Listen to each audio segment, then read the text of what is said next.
Just before the opening of the United Nations General Assembly, the United States Secret Service announced that it had dismantled a massive communications attack network operating in the New York area. The system was known as a SIM bank, a collection of devices capable of storing, rotating, and remotely activating tens of thousands of SIM cards. According to officials, the seized setup contained more than 300 SIM servers and over 100,000 SIM cards, a scale large enough to carry out anonymous phone threats, spoofed calls, wide area disruptions, and even attacks on mobile network infrastructure. A SIM bank allows an attacker to switch between thousands of SIM cards almost instantly by rapidly cycling through different numbers. An operator can place anonymous calls, send high-volume messages, or overload cellular towers. This makes the true origin of calls extremely difficult to trace. In more advanced scenarios, such systems can be used to execute denial-of-service attacks on mobile base stations, overwhelming the equipment with connection requests until parts of the network temporarily shut down. According to the Secret Service,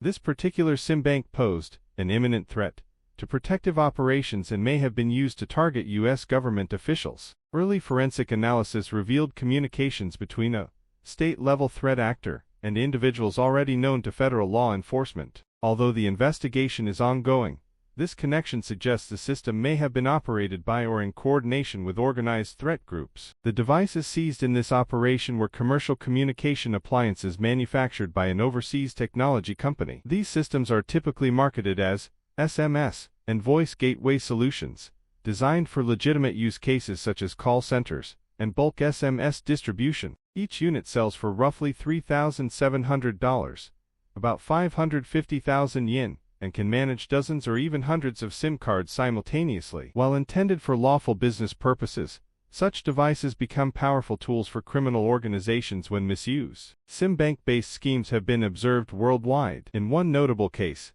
a joint operation by law enforcement agencies across 7 African countries resulted in the arrest of over 300 suspects and the seizure of more than 1,800 communication devices. Many of these operations were tied to financial fraud, phishing campaigns, telecom manipulation, and coordinated cyber attacks. The global nature of the equipment and its accessibility through online marketplaces make international cooperation essential. From a technical standpoint, SIM banks work alongside GSM gateways, VoIP routing systems, and automated switching software. By rotating SIM cards at high speed, attackers can bypass carrier restrictions, duplicate local presence, and evade monitoring systems. When used maliciously, the devices can flood network towers with connection attempts, send enormous volumes of fraudulent SMS messages, or spoof the caller of government agencies and major corporations. Because the United Nations General Assembly brings high-ranking officials from around the world into a concentrated area, any disruption to communication systems during this period carries major security risks.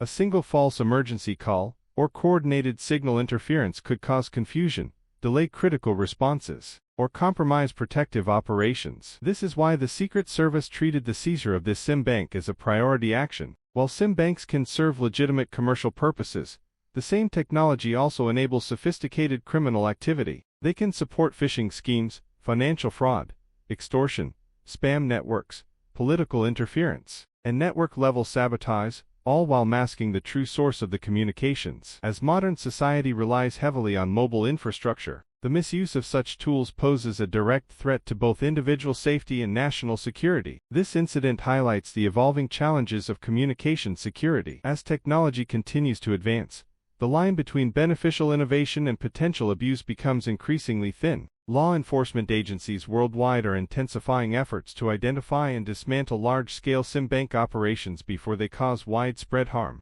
The dismantling of this network near New York represents a significant step, but experts warn that similar systems are emerging in many regions across the globe. Don't try this yourself, okay?